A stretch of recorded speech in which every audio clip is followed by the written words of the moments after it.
Halo, perkenalkan nama saya Herlin Mabala. Saya dari jurusan akuntansi. Di sini saya akan menjelaskan tentang PPh pasal 21 dan bagaimana cara menghitung PPh pasal 21. Nah, apa itu PPh pasal 21?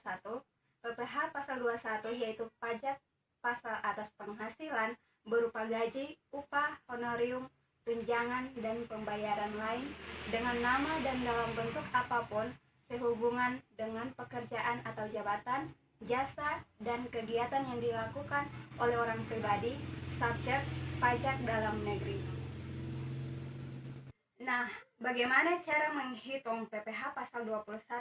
Sebelum kita masuk dalam perhitungan PPh pasal 21, kita harus mengetahui peraturan-peraturan atau cara-cara yang harus kita ketahui untuk memasuki dalam perhitungan PPh pasal 21, yaitu yang pertama, besarnya biaya jabatan yang dapat dikurangkan dari penghasilan bruto atau perhitungan pemotongan pajak penghasilan bagi pegawai tetap.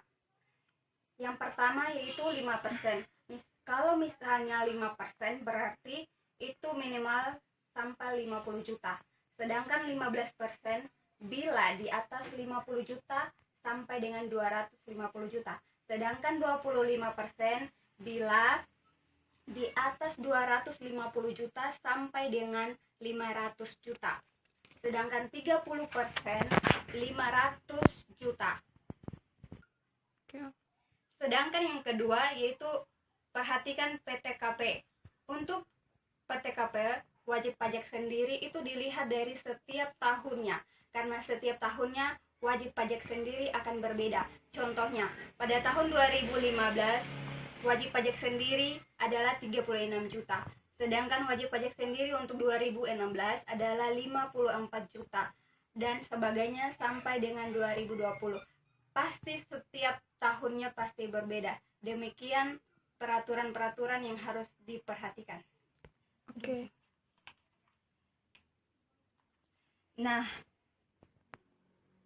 di sini saya telah mempersiapkan salah satu contoh.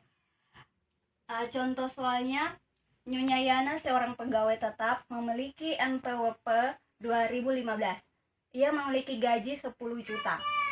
Premi CKK ditanggung perusahaan 0,30%, tunjangan transportasi 8%, premi kematian 0,40%, dan mendapatkan natura 450.000, dan juga mendapatkan iuran pensiun yang ditanggung pegawai 2% dan ditanggung perusahaan 1,50%.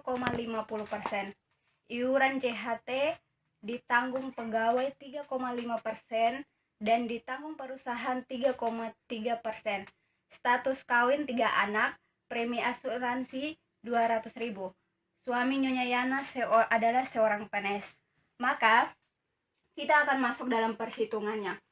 Di sini kita harus masukkan gaji, tunjangan transportasi, premi CKK, premi kematian, dan natura. Maka semuanya sudah dimasukkan, dijumlahkan, maka didapatkan penghasilan bruto. Setelah penghasilan bruto, kita masuk dalam pengurangan. Di dalam pengurangan ada biaya jabatan. Nah, biaya jabatan ini yang tadi telah saya jelaskan, bila di bawah 50 juta maka dikalikan dengan 5%. Maka di sini karena hasil penghasilan bruto adalah 11.320.000, maka dikalikan dengan 5%. Maka hasilnya sama dengan 566.000.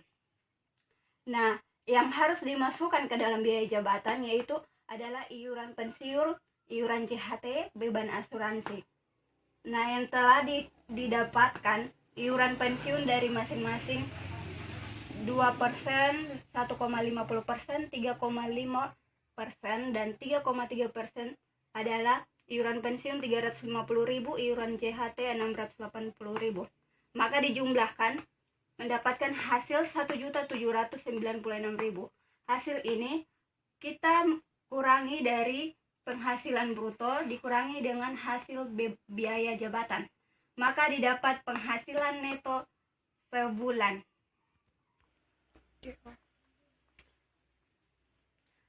Setelah mendapatkan penghasilan neto sebulan, maka kita akan mencari penghasilan neto setahun. Maka didapat 12 dikali dengan 9.524.000. Mengapa harus 12? Karena di sini kita harus mencari penghasilan neto setahun, maka dikali dengan 12 sama dengan 114.288.000. Itu untuk penghasilan neto setahun. Maka kita masuk dalam PTKP.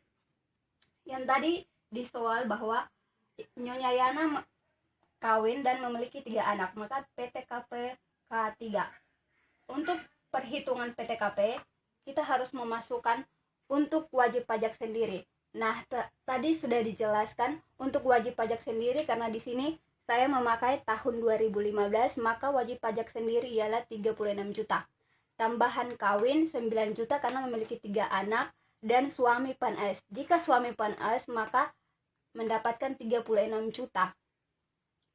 Nah, telah didapatkan semua ini, maka dijumlahkan menghasilkan penghasilan tidak kena pajak, yaitu 81 juta.